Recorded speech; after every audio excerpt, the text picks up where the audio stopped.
10, 11, 12,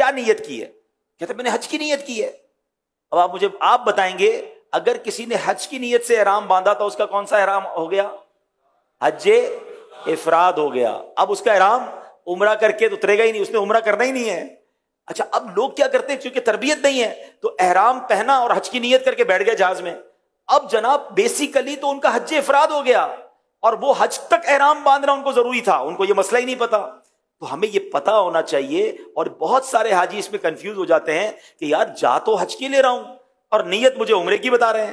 تو جناب حج تمتع والا پاکستان سے, انڈیا سے, میقات کے باہر کسی بھی ملک سے جب بھی جائے گا تو وہ عمرے ہی کی نیت سے جائے گا.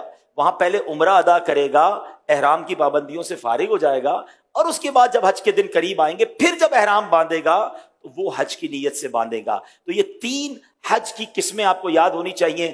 حج قران کرنے والا قارن کہلاتا ہے, حج تمتع کرنے والا حاجی متمتع کہلاتا ہے, اور حج افراد کرنے والا جو حاجی ہے وہ مفرد کہلاتا ہے. تو اصطلاحات بھی امیر اہل سنت نے بڑے پیارے انداز میں یہ پورے حج کے سفر میں جو اصطلاحات ٹرمینالوجیز ہماری یوز ہوتی ہیں اس کو بھی بیان کر دیا ہے. اور میں ایک اور خوبصورت بات بتاؤں کہ یہ رفیق الحرمین انگلش زبان میں بھی موجود ہے, اور نہ صرف انگلش میں بلکہ dawat-islami.net ویب سائٹ پر یہ کئی زبانوں میں موجود ہے. تو یہ ڈاؤن لوڈ کر لیں, اس کو پڑھتے رہیں, آپ کا سفر بہت آسان ہو جائے.